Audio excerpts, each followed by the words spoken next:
Zotrix is an arcade shoot-'em-up that resembles the likes of Galaga and Space Invaders.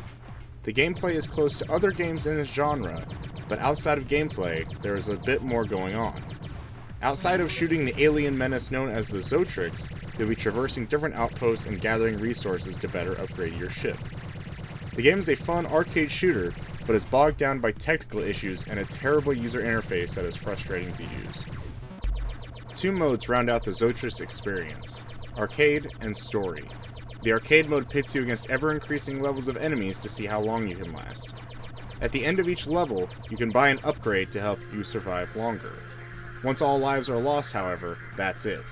It's a nice diversion, but mostly you'll be playing the game's story mode. The colony on Mars has been overrun by the alien menace, the Zotrix.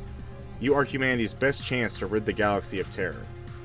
To help other outposts in the galaxy survive, you need to guard transport vessels between different routes to other outposts.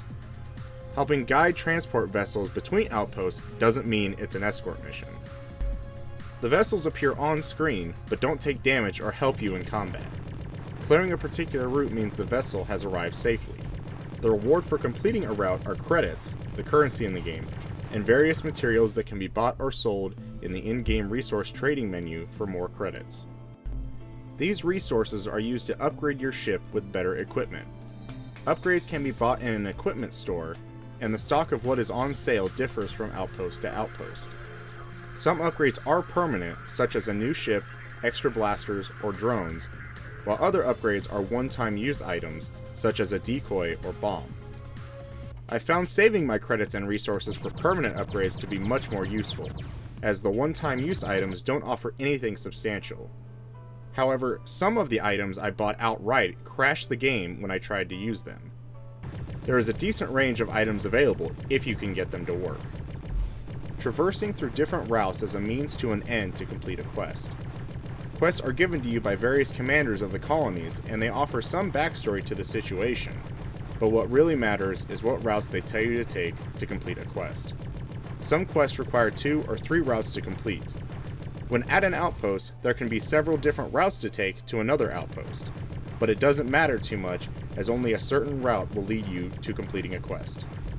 At times, a route may be too difficult, leading you to take a detour and replay other routes you've already completed in order to get the resources you need to better your ship.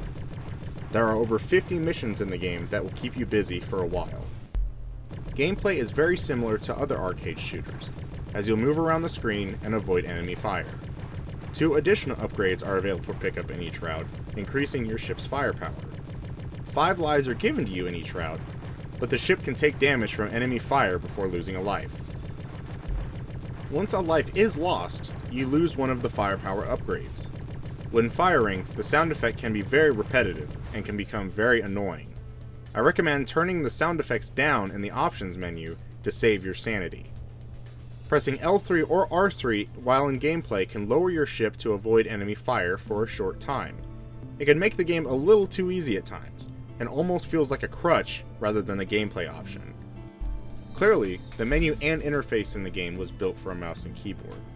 It is difficult to navigate each of the several menus. With a game that relies on navigating menus to find new routes, trade resources, or buy upgrades, it is frustrating to use, and at times I felt it almost wasn't worth it. But when you get far enough in the game, you'll need to traverse several menus at a time just to accomplish what you want. Technical issues also plague the game. In addition to the game crashing when using an item, music and sound effects can randomly cut out. What is worse is when sound cuts out, the game goes into an infinite save/load screen when completing the level. You will need to exit out of the game and pray that the game saved, for your time in that level has just been wasted. At the end of most routes is a boss battle. They are fun encounters, but are ruined by frame rate issues. Occasionally there can be so much happening on screen that the game slows to a crawl. If there is something nice to say about the presentation, it is that the music is pretty good, given that the music doesn't suddenly cut out. Some enjoyment can be found in Zotrix, if you can get past all of the technical issues that plague the game. However, if that doesn't ruin the experience, the menu interface sure will. It can ruin all the enjoyment of the game. The more I played of Zotrix, the less I enjoyed it. Perhaps a patch in the future could fix the technical issues with the game, but best of luck navigating the user interface.